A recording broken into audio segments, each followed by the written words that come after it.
Welcome to Healthcare du Jour, where we dish up and digest the latest in healthcare. For the next 30 minutes, sit back as we bring you insight, commentary, and discussion on trending topics to the table, all expertly served up by our host and his guests. Healthcare du Jour is brought to you by Carium, the telehealth platform enabling healthcare's digital transformation, helping you care for people within the fabric of their daily lives. Now here's your host, Matt Fisher. Welcome back, and thank you for joining us as we dive into the hottest topics in healthcare. I'm your host, Matt Fisher. On the menu today is Brian Fugere, Chief Product Officer at symplr. Brian, welcome to the show. Hey, thanks. Good morning. So, Brian, what I always like to do before getting into the main part of the discussion is give my guests a chance to provide more of an introduction in terms of who they are and what they do. So the floor is yours. Oh, great. Hey, thanks. So I'm the Chief Product Officer at symplr. We are a healthcare operations company. We started 15 years ago or so with vendor credentialing as our primary focus, and then have grown organically and through a bunch of acquisitions. And now we play in that healthcare operations space. Our goal is really to, if we do our jobs well, we enable caregivers to spend more time giving care. And so everything that we do is focused on the efficiency and efficacy of the hospital operations staff. So what first got you into the healthcare industry? A long time ago, I was at AOL during the height of AOL's time as the internet, and then left there and went to Stryker, of all places, the big orthopedic company. And I helped them build a software practice focused on taking physician practices digital. The orthopedic surgeons, their practices, take them digital. And we were able to put together a suite of solutions to take all the paper out of the practice. And this was probably 15 plus years ago. And it was really an interesting market to be in, to help that transformation begin. And I never really left. It's been a heck of a journey for me across ambulatory, acute, non-acute, post-acute, payer, all kinds of different systems, building them, bringing them to market, and then watching the customers use them. It's been fun. It's a very interesting journey. So, I'm hoping a lot of the audience remembers this, but did you have any role in all those CDs that we all used to get in the mail from AOL saying, here's your free trial, sign up and try to get you hooked? I did actually. During one of my years there, I ran a program expanding AOL's presence in rural counties across the country, and I know that I bombed probably millions of people with CDs. Yeah, although when you got them, if you used enough of them, great. But I also know, I remember some folks throwing them in the microwave and just watching them spark. For people who didn't realize what would happen when you threw a CD into the microwave. Right. Yeah. But kind of, you were just talking about, like at symplr, you focus a lot on healthcare operations. So before kind of diving into kind of the expansive role that might play, can you first define that for us? Yeah, I like to use a triangle metaphor, actually. So if you think about a hospital or health system, and there are three primary systems, software solutions that they use today. The EMR is the key clinical solution. The rev cycle suite, if you will, it's usually more than one solution, and then the ERP. And so if those are the three corners of the triangle, the space in the middle is what we define as that hospital operations space. And any given hospital or health system has somewhere between 50 and 300 individual point solutions in that area, which makes for the CIO an incredible burden to manage. It causes problems from a data interoperability perspective and sharing across the whole facility. And so our mission is to really create an enterprise offering in that area where we can be the single vendor of choice for a hospital or health system to really integrate all of those, the primary systems in that space to make their jobs easier and make it less expensive for them, quite frankly. So kind of what goes into that process of trying to integrate, those 3 points of the triangle, which I suspect are all fairly different operating systems and, how kind of their own views on trying to maintain control over their aspect of operations? Yeah, it's really interesting because if you think about the need to share data across a hospital enterprise, the clinical data source of truth is the EMR. The ERP serves as the financial source of truth, and RevCycle sort of as the payment billing source of truth. In the middle, you have other sources of truth that can be used for different purposes, like a credentialing system can serve as the primary source of truth on providers. Contract management application then gives you the ability to manage all of your contracts and parse them. A spend management solution helps the CFO and the supply chain team manage how they spend their money. And so in that hospital operations space is the opportunity to integrate the various sources of truth and provide that information back to the hospital or health system so that they can make better decisions or move faster as they are looking for ways to operate more efficiently. So kind of what are the challenges of ensuring that there isn't kind of modification to the data or other events that could raise questions as to whether or not it is still trustworthy? That's a real good question. Anytime you share data, there's always the risk of corruption in one direction or another. The path that we've been taking, and fortunately most of the industry has been trying to take, is leveraging standards to ensure that we're sharing information in the proper way. HL7, FHIR, other standards like that all come into play, and it gives us the opportunity to really hold each other accountable for doing it the right way and making it easier for the customer. There's always the temptation from a vendor perspective to do it their way. Hey, this is our data format. This is how we store it. This is how we want to exchange it. But the reality is that only benefits you as the vendor. The customer benefits when you leverage the actual standard, and then it makes it easier for the customer to benefit because then you can exchange information theoretically with any other vendor that's out there. So, and kind of with the standards that you were referencing, I think to some degree people are probably aware that there are some of the newer regulations are adopting those standards as a baseline, but kind of beyond that push, where does the industry stand in terms of acceptance of like HL7 or FHIR, or is there another one that might be coming down the road? I think every trend that I've seen is that the industry is adopting the standards and coming to the realization that they just have to. I know internally in our conversations, we are always looking for ways to leverage the standards because it just makes things easier. And why fight with another company or with your customer if you don't have to? And I think that's really the key to leveraging the standards, is because it takes the friction out of the whole process. And it just makes a better experience for everybody. And it's, quite frankly, the biggest one is that it saves the customer money. Because if you think about doing a custom integration, that's a time and materials kind of effort, and it always costs a lot of money and it's risky. But if you're integrating using common standards or a common integration broker tool that's out there like MuleSoft or Lineate or whatever, those types of things make it super easy for the systems to talk to each other, and it saves everybody time and money. Yeah, and kind of the point that you just raised of, it makes it easier for the system or the hospital, which is usually the end customer for most of these solutions. If they're making that customer happier, they're more likely to continue to use the service. Absolutely. And not look for someone that's not going to be causing that friction. That's right. That's absolutely right. So, and then kind of as you're thinking about helping with the integrating and intersecting all the different systems, how do you see that end up pushing out to an impact on patient care or just general kind of care delivery operations? Well, it manifests in a couple different ways. Let's say you manage to put all your systems together and you can integrate them fairly easily. That flow of information enables the right information to reach the right person at the right time to deliver better care, is ultimately the goal.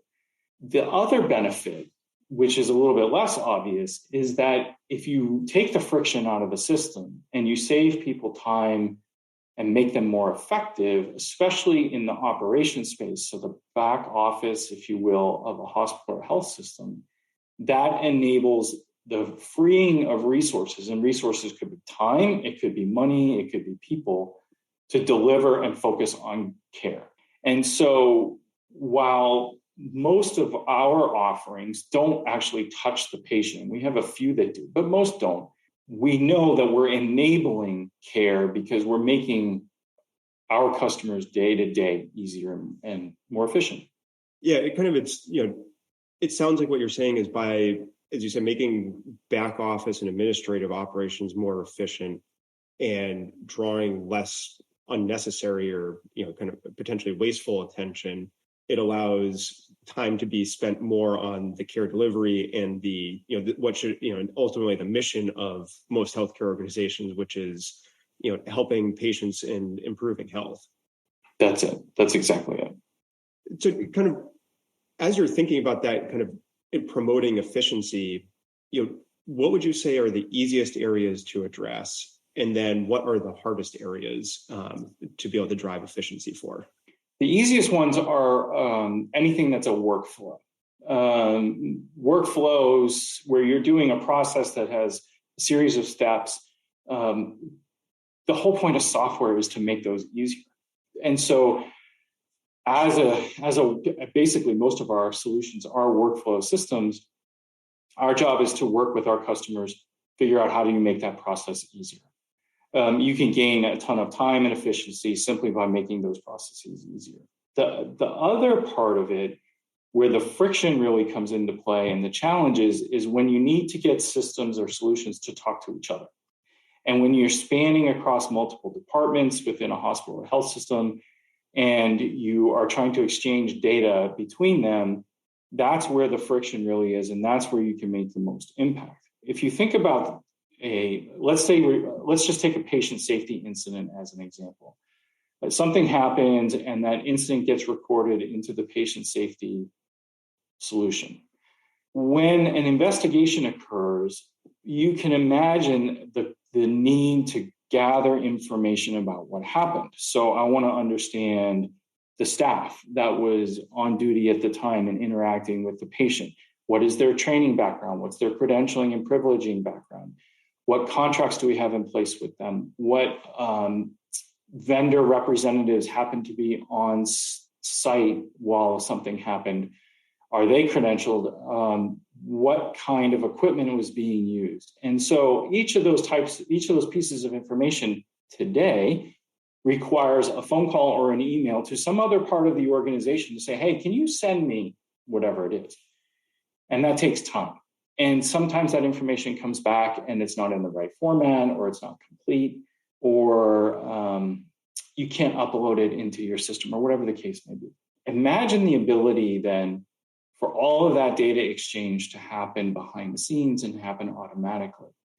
And so if you can connect that enterprise and you can get all of those systems to talk to each other, leveraging standards and the right way to integrate them and exchange data, the life of the people that are working in the hospital and the health system becomes immensely easier, because you're starting a process, you're starting a workflow, and the necessary information that you need to do your job is already there. That's the goal that I'm pushing us towards, is how do we create that connected enterprise, and how do we share information across it to make our customers day-to-day easier and more effective.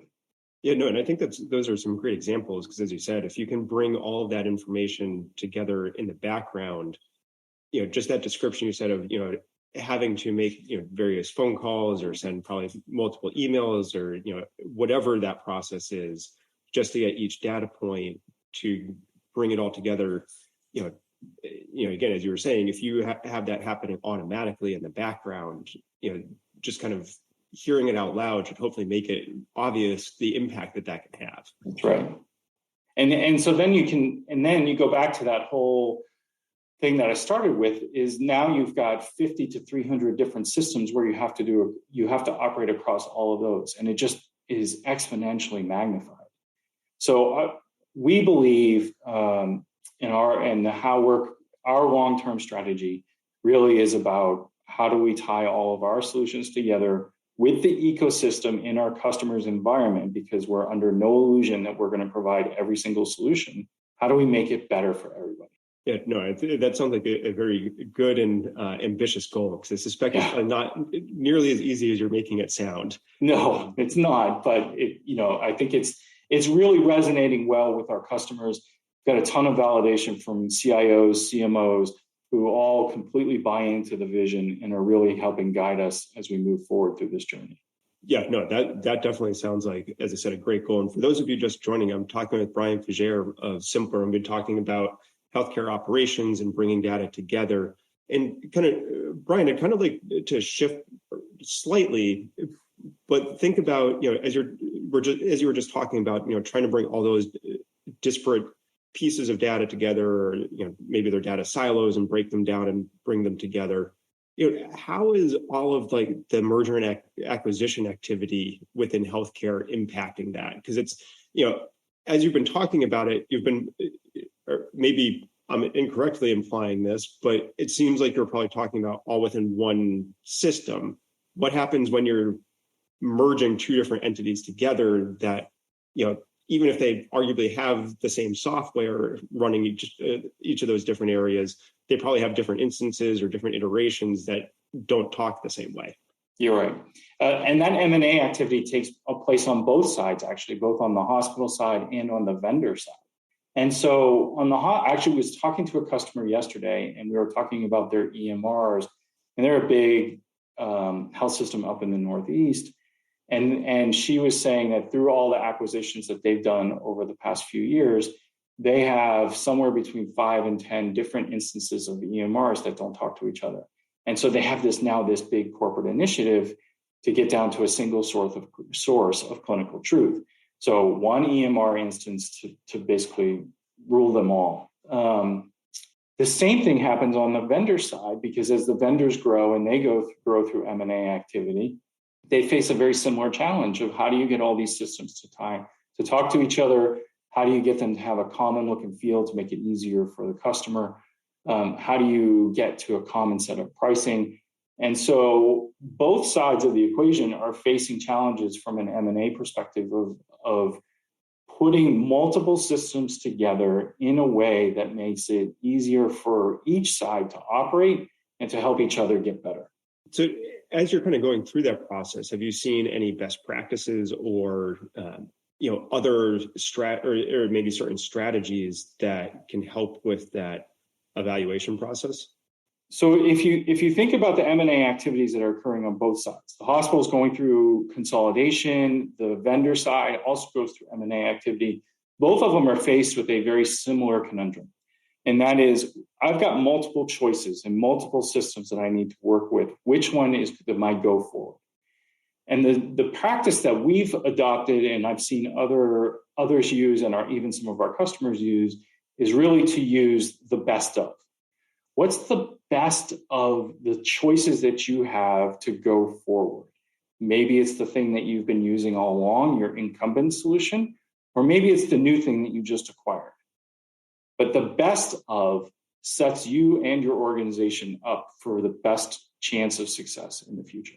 So do you see people having those discussions to try and figure out what the best option might be, doing that ahead of time as they're going through the M&A discussions? Or is that something that ends up kind of once the deal is closed and everyone goes, oh, I didn't realize we had all these different systems coming together, now kind of arguably scrambling at that point to figure out what to do? Most of the behavior I've seen watching the hospital consolidation is it's an after purchase process. Most consolidation decisions occur once the acquisition has closed, the new leadership team is put in place, and then they start running through the decision-making process of how are we going to bring these various solutions together.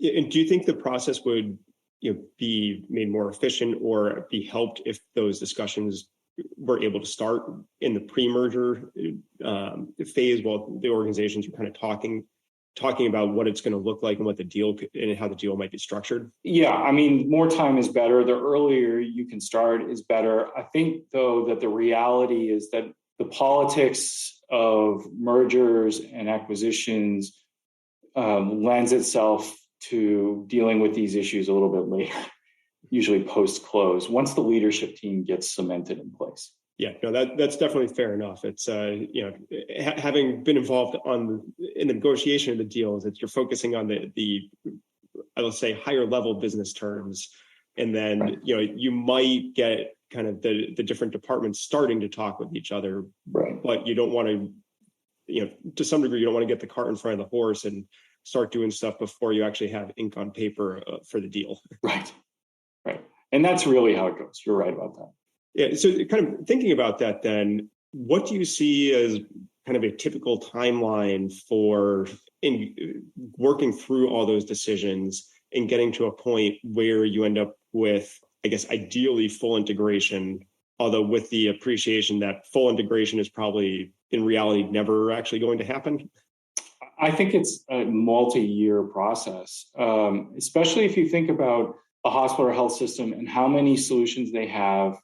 Again, 50 to 300, and that doesn't even count the EMRs and RevCycle and the ERPs. Each one of those is oftentimes a year to a multi-year process and decision-making evaluation. And so you could see like a large-scale merger taking 5 to 10 years before all the systems are truly integrated, or at least down to one. Yeah, no, and I think kind of calling out that it will take years is, something that, people should be aware of, because I think the feeling is, oh, we should go through this and, and get it taken care of, or you can end up getting frustration that, oh, this is taking so long, and maybe we should just forget trying to integrate and we'll just keep operating separate systems. There is always that temptation, but ultimately it will cost you more in time and in money, and it's always better to go through the pain and get it down to one where you can optimize around that. Yeah, no, I think that's a great point, and it's kind of also, as you were saying, it does take folks coming together, discussing it, and kind of mapping out what the different scenarios could look like to, as you had said, find what's the best option or Right. what's the best solution that's currently in place that we need, that arguably should be pushed out across the board. Yeah, that's right. So kind of thinking about all those things, it sounds like another kind of component of the challenge is the historical data silos that have existed. So kind of with all of this discussion around integration and getting different systems communicating, have you seen progress from the perspective of having that be the setup from the get-go as new systems are implemented, or is it still that silos are being created with each tool, and then after the fact you're looking to break them apart? I think we're starting to see a change, and a lot of it is being driven by the regulatory pressure being applied on the industry to open up and make it easier to share data, make it easier for patients to own their own data. And as a result, even though every vendor is going to have their own method for acquiring and storing data in their system, getting it out and exchanging it through standards-based integrations is becoming more and more prevalent. And I think most vendors have come to the conclusion that it's just easier for everybody, for them and for the customer. So following and using standards is really just becoming the way that people are doing business now. Yeah, no, that's definitely a fair point. As kind of as you were just saying, it's the regulations are pushing in that direction. So, if you're not kind of playing ball on that field, you might find other pressures or people beyond just your potential customers coming into play and saying you need to start changing what you're doing here. You're right. And what we're also seeing is that the customers are beginning to truly demand interoperability and integration. And they're becoming extremely savvy on the technologies that are used there, the standards that are being used. and ensuring that the vendors play ball, because they can't do what they need to do without that. Yeah, no, I think the kind of fear of enforcement or being told, kind of as you're saying, it can be a good spur, especially when people understand that the regulatory agencies are paying attention. Right. So, Brian, believe it or not, we're already almost at the end of our time. So I've got kind of one final question, which is, what do you think is the biggest challenge that will be addressed over the next few years? I think the challenge that the industry is facing today around labor shortages and labor management will continue for a while, and will be one that we're all working on. Any of us that touch labor will be working on this one for a while. The nature of work is changing for everybody, no matter what industry you're in, and that includes hospitals and healthcare in general. And the systems that are in place today are not keeping up with that change. It's just happening so fast. And that's forcing hospitals and health systems to rethink how they engage with their workforce, what the nature of their workforce is, how they pay them, how much they pay them, how they schedule them, what kind of benefits they offer. All of that then translates into the operational side of how do we put them through work and what does that look like? And the solutions that the vendor community provide to help with that have to be able to keep up with that challenge. And that's going to be a major focus for a while. Just to keep the labor force engaged and managed in a cost-effective manner is going to be a top priority for the CIOs in particular for a few years at least. Yeah, no, I think, as you said, that is a significant challenge to pay attention to and will hopefully be addressed well. But as I said, believe it or not, we are out of time. So I want to thank my guest, Brian Fugere, for a great conversation today. Thanks for having me. It was a ton of fun. And thank you to everyone listening. Keep the dialogue going and connect with me at #HCDEJURE. I'm Matt Fisher. Until next time.